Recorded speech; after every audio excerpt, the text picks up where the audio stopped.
Good morning, dear students. Today we are going to study about Geiger-Marsden experiment. It is also called as Rutherford's alpha scattering experiment. So first of all, you must know or you must be familiar with this alpha scattering experiment. So what is meant by this alpha scattering experiment? The scattering is nothing but it is the deviation of the path of particle is called as scattering. Here what is meant by this alpha particle? In order to study this, you must know that the nuclear reactions. So that is nuclear decay. First nuclear decay is called as it is alpha decay. So it is alpha decay. So alpha decay is nothing but the emission of alpha particles. So what are the alpha particles? Alpha particles are nothing but the helium nuclei. Helium nuclei. Helium nuclei are called as alpha particles and they are positively charged. They are positively charged. So second one is nothing but it is the beta decay. So beta decay is nothing but the emission of electron or the positron, that is positive electron is called as beta decay, and this electron and this positron are called as beta particle. Third one is nothing but the gamma decay. Gamma decay. So gamma decay, the emission of photon or light is called as the gamma decay and the photon is called as gamma particle.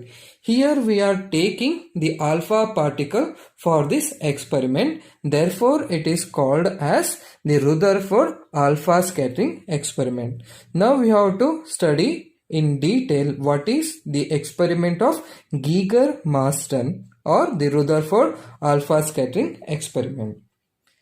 This experiment consists of a alpha particle source, that is source of alpha particle. It is kept inside a lead cavity.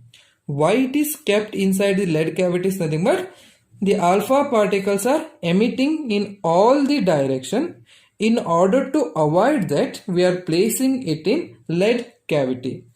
So then the alpha particles are moving in a straight line passing through these lead slit. These are two lead slit.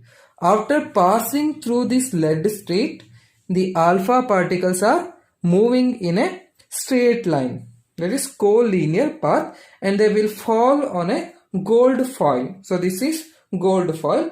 Its thickness is very small, that is 2.1 into 10 to the power minus 7 meter. So after falling on these, they will scatter in different direction. In order to know that we are placing one screen, that is the detector, that is zinc sulfide screen, that is ZNS screen, and a microscope. In order to count the alpha particles, we are using microscope. So now the experiment. The alpha particles emitted by this radioactive source are made to fall on lead. So like this, and then a narrow beam of alpha particles is emerged from lead slit as shown here. Then the beam of particles is allowed to fall on this gold foil of the thickness 2.1 into 10 to the power of minus 7 meter. The alpha particles scattered in different directions are observed with this rotatory detector, which consists of ZNS screen and a microscope. So you can see here the flashes of lights are produced. This flash of light indicates that the alpha particles are hitting that part. So in order to detect that, we are using this microscope and zinc sulfide screen. The alpha particles produce bright flashes when strikes this screen, as it can be shown here. These flashes are observed through the microscope and they counted in different angles from the incident direction. So this is the incident direction and it can be counted. So this angle, that is the angle of deviation of the alpha particles from its initial direction, is called as scattering angle. Okay, this whole apparatus, it is kept inside a evacuated chamber. Evacuated chamber means the absence of the air, that chamber, in order to avoid the scattering of alpha particles from the air molecule. We want only the scattering from this gold foil, not from this air molecule. Therefore, it is kept inside this chamber. Okay, after doing this experiment, now what we have to do? We have to write down his observation. So then what are the observations of Geiger-Marsden experiment? So first observation, it can be shown here. The most of the alpha particles are moving in a straight line without deviation. There is no deviation. They are moving in a straight line. So that is first observation. Second observation, only about 0.14% of the alpha particles are deflected more than 90 degree. That is, small number of particles are deflecting. That is 0.14% like this. You can see here. So last point, third point is nothing but about 1 in 8,000. 8,001 particle, they are incident alpha particles are deflected more than 90 degree. That is, these particles, they are moving backward. That is called as 90 degree. Okay, these are the observations of Geiger-Marsden experiments or Rutherford alpha scattering experiment. This is very important. They were asked it regularly. So then after doing this experiment, there must be certain conclusion. Then what is that conclusion?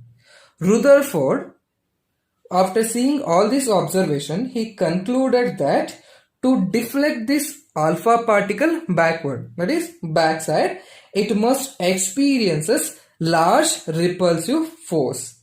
This force could be provided if the greater part of the atom is concentrated at the center and it must be a positive charge. So why it must be a positively charged?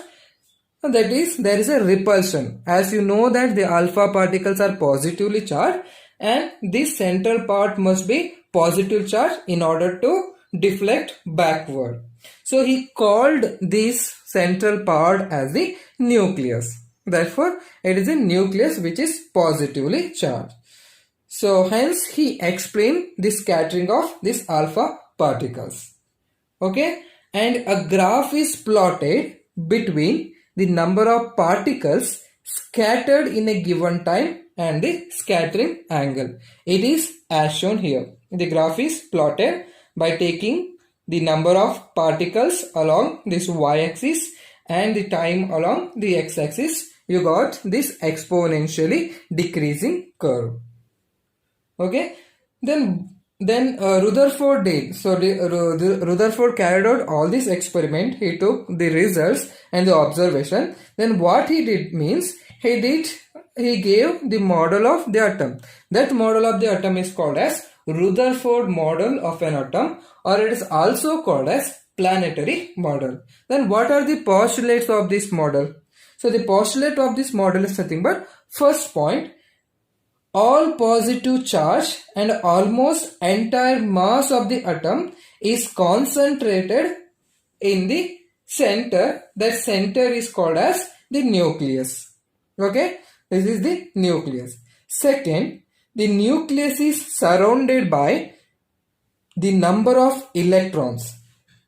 These electrons revolve in a circular orbit around the nucleus, similar to the planets revolving around the sun.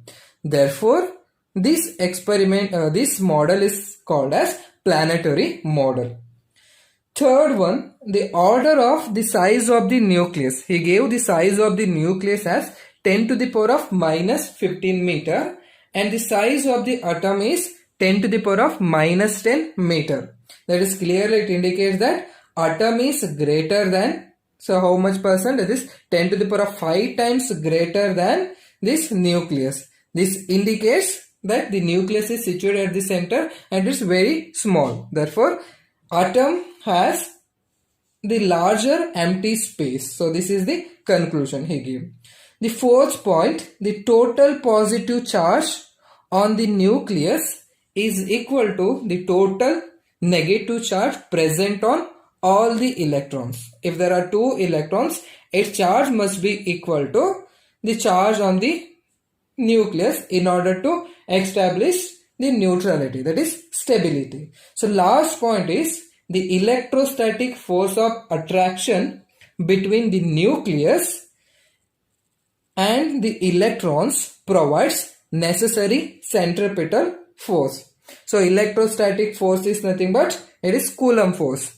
There is an attractive force. They have said that is electrons are negatively charged and the nucleus is positively charged and they are balancing. So which force is balancing? Nothing but centripetal force is balancing. This is very important postulate.